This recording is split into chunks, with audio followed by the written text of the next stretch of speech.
Well, it is exciting because it's extremely immersive. It's very easy to organize a program where you just deliver content, but it takes a lot to organize something where people are really involved.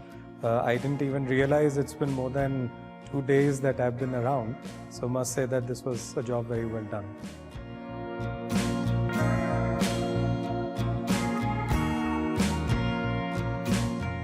I think there are two things that I'll talk about. Number one, and which was very important to me personally, is that it's not just a program where we came and we went through some content from some experts. In fact, the NIT founders were themselves here throughout. And to see the work they have done and for how long they have been doing it, that's extremely inspiring. An entrepreneur's journey can be very lonely, can be very painful. So only when you see people who are almost like role models to you is when it gets your enthusiasm going. So that's something which I would say was extremely important. I was not even expecting it, and it was there. The second thing that I liked was that it's not a very large cohort. So the fact that all of you have done the job of filtering, selecting and bringing in only a select few people, that's important, because now I remember everybody's name, I remember their startup, I understand what they do. So there is a real possibility of collaboration in the future. In larger cohorts, you just end up connecting with 2-3 people and the rest you tend to forget. So that was also an important factor.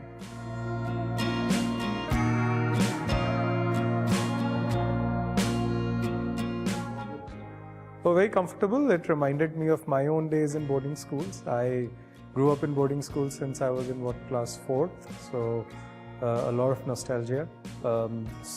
Very well maintained. I think the thing that again impressed me the most was the stress on sustainability, and it is very rare to see people walking the talk, and that's what we see over here.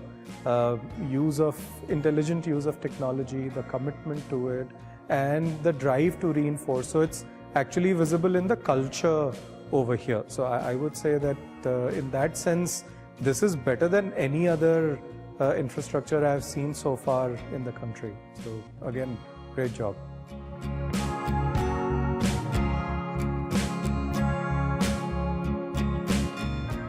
So let me first talk about who should and who should not start up.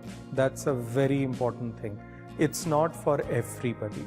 When you see startup founders, you would realize that many things that we do defy logic. Okay, I have one of my angel investors is quitting a job that pays him close to $500,000 in India to start up, and he's giving up on so much because he's passionate about it. So the first thing to understand is that we should never try and start up something just because there is an opportunity. We need to do something that we would have done even if there was no opportunity. So that's how you test that, are you passionate about it? Let's say that do you want to start an edtech company today when the market is not favorable? If you're still committed about it and you still want to do it, then you know you are in the right business. But if you want to just go and start a health tech company because that's the big thing right now, then there's a challenge. So first is opportunity comes later, figure out your own reason to do that. So that's one thing that we can definitely help people understand. So anyone who is on the fence, wants to decide whether or not or how to go about it, very happy. I'm sure my co-founders and I will be happy to spend time, listen to people, share our thoughts. So that's one way we can contribute. The second thing is, of course, we're always looking for people who can come in and intern and find new problems to solve, try and figure out new ways to solving existing problems. So that's again always, whether on technology or in operations or even people who want to become coaches, very happy to extend that as an opportunity. So that's the second thing that we would definitely be more than happy to offer. The third thing is that as an organization, we've been accumulating a lot of data over years. So if there are people who want to work on something especially on LLM and other AI areas related to language, happy to work on that as well. So these are the three things that we can offer from our side to help the students here.